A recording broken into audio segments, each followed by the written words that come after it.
Han Solo, uma história Star Wars, está chegando aos cinemas e a primeira coisa que eu preciso falar pra vocês é que essa minha crítica não vai ser nada parcial. Porque vocês podem ver aqui pela minha camiseta que eu sou totalmente apaixonado por Star Wars. Mas não é só minha camiseta que é do Star Wars, não. Olha isso aqui. O meu chaveiro é de Star Wars.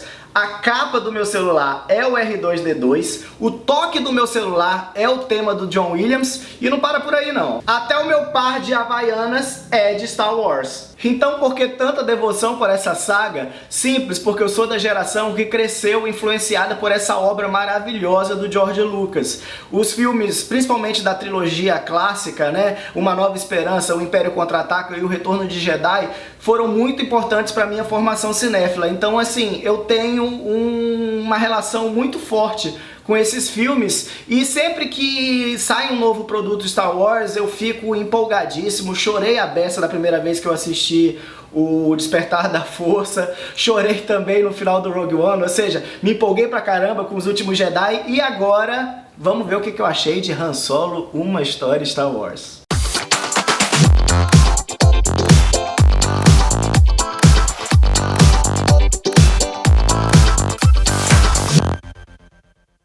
E eu já começo essa crítica dizendo que eu adorei. Eu reconheço que vai ser um filme que vai dividir opiniões. Ele não é tão redondinho quanto os novos episódios da saga, né? O Despertar da Força e Os Últimos Jedi. E também não tem o mesmo impacto emocional que o Rogue One. Mas mesmo assim, ele mexeu com a minha nostalgia. Ele mexeu com aquele meu lado fã. Porque eu acho que isso ele faz muito bem. O grande mérito do filme, pra mim, é ter trazido o Lawrence Kasdan como roteirista, que é o mesmo roteirista de O Império Contra-Ataca e O Retorno de Jedi. Ele também participou do roteiro do Despertar da Força, ou seja, ele é o cara responsável pelos melhores diálogos do Han Solo. Ele ajudou a construir o Han Solo como a gente conhece, esse anti-herói meio cafajeste pelo qual a gente é apaixonado e que ficou eternizado no cinema pelo Harrison Ford. Então eu acho que o espírito do Han Solo, seja nos diálogos, seja no comportamento, ele tá lá e isso é muito por conta da presença do Lawrence Kasdan no roteiro. É um roteiro perfeito?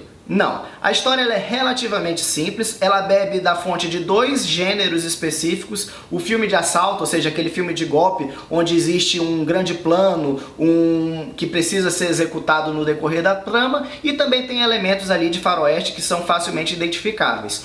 Isso é uma coisa que Star Wars sempre fez, de beber da fonte de outros gêneros, desde lá do primeiro filme, que tem influências do cinema japonês, filme de samurai, referências a Kurosawa, ou seja, é algo já tradicional dentro do universo de Star Wars beber de outras fontes. E eu acho que esse novo filme se sai bem dentro dessa proposta sem perder a essência do que é Star Wars. Ou seja, aquele espírito de matinê tá lá presente, com muita aventura, com humor e aquele carisma que a gente espera dos personagens. Por falar em personagens, a gente está falando de um protagonista que é um dos mais queridos da cultura pop, que é o Han Solo, pela primeira vez sendo interpretado por um ator que não seja o Harrison Ford, o Alden Ehrenreich, que tem aqui uma missão dificílima, né? Porque a gente sempre vai comparar com o Han Solo do Harrison Ford. É difícil a gente se afastar dessa referência, porque o que o Harrison Ford fez em todos os filmes de Star Wars em que ele participou é tão icônico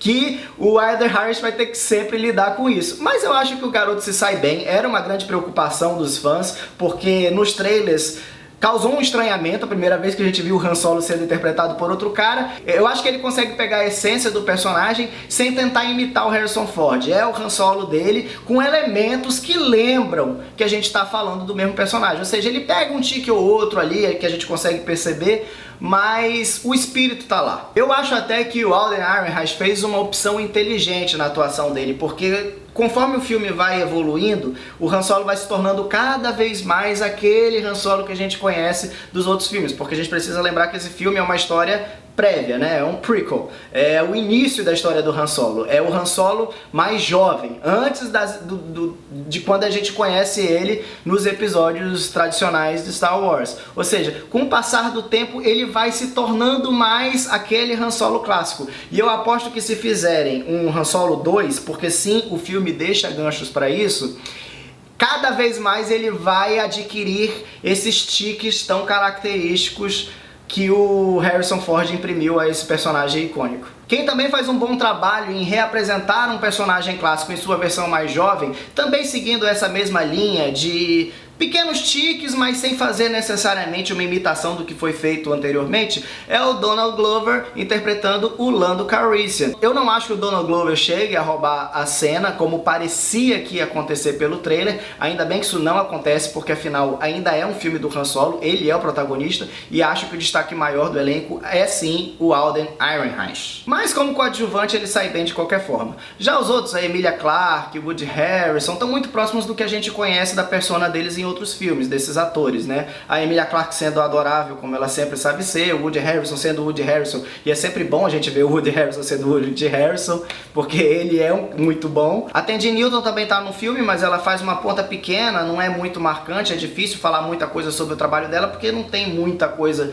o personagem dela não se desenvolve muito. Mas no geral, eu gostei do elenco. A direção é do Ron Howard, e a gente sabe que a produção desse filme foi um pouco atribulada, inicialmente eram os diretores de Anjos da Lei, né, que são mais acostumados com comédia, que depois foram afastados, e o Ron Howard acabou refazendo 80% do filme, então o resultado é muito mais Ron Howard do que da dupla anterior de diretores, e o Ron Howard é um diretor consagrado, que já chegou a ganhar o Oscar, né, por Uma Mente Brilhante, tem uma série de filmaços aí no currículo dele, mas que apesar dos bons filmes que ele fez, ele também já fez deu umas pisadas de bola aí. Eu particularmente não sou muito fã da trilogia do Robert Langdon que ele dirigiu. Mas, nesse caso específico, é bom lembrar que o Ron Howard também produziu um filme da Lucasfilm lá nos anos 80, Willow na Terra da Magia. Então ele também tem experiência com filme de fantasia, filme matinê, e eu acho assim, a direção dele ela é correta, ela não é marcante, ela não tem cenas assim que vão ficar na nossa memória, ele cumpre ali o que tem que fazer, o beabá, o feijão com arroz, mas também não compromete. Poderia ter um pouco mais de vigor nas cenas de ação, por exemplo? Poderia ter um pouco mais de criatividade no jogo de câmera, nos enquadramentos, na construção do ambiente, poderia. Mas mesmo eu reconhecendo que o Ron Howard está jogando com seguro, não está arriscando muito, até porque é uma produção que ele já pegou andando, né? Então eu acho que, e como ele tinha muito dinheiro em jogo, é uma produção cara e tal, eu acho que ele não quis se arriscar, quis fazer um filme ali que agradasse todo mundo, e eu acho que tá ok, não me incomoda não, porque eu tenho que reconhecer que eu fiquei empolgado em diversos momentos, sobretudo nesses momentos que fazem referências a frases, fanservice, gente, o filme tá cheio de fanservice, e a verdade é essa, eu tenho que reconhecer, os fanservices todos funcionaram comigo, cada referência, seja um diálogo, seja um personagem, seja uma piscadinha de olho que ele dá ali pro fã, todos esses momentos me botaram um sorriso no rosto. Tem um momento específico que eu fiquei muito empolgado, que eu vibrei dentro do filme, que também é um fanservice, que é uma coisa que a gente já imaginava que fosse acontecer, mas que, bom, funcionam comigo porque tô sendo honesto aqui com vocês. Eu sou fã, eu adoro esses personagens, e o que mais me agradou nesse filme é que eu acho que sim, os personagens clássicos estão sendo bem respeitados. Gostei também da trilha sonora do John Powell. O John Williams, como a gente sabe, ele tá ocupado com os episódios da saga principal, então eles tiveram que contratar um outro compositor aí pra fazer a trilha desse filme.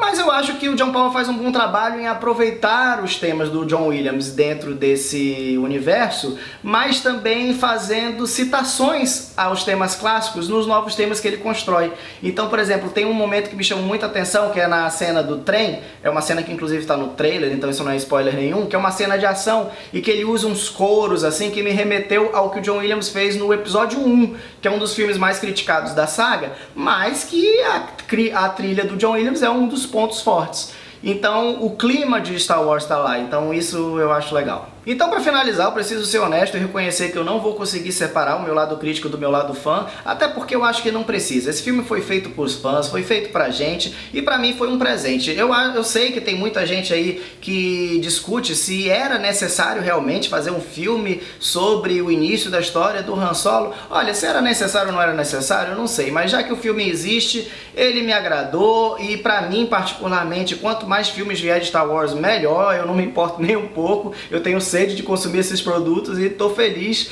que todo ano agora tem filme de Star Wars. Então, como fã, eu dou a minha nota, que são 4 Carlitos. Então, se você gostou do vídeo, aperta no botão do like, se inscreve aqui no canal e ativa o sininho para receber notificação sempre que eu postar vídeo novo. Pois, como já diz o nome do canal, quanto mais filmes, melhor.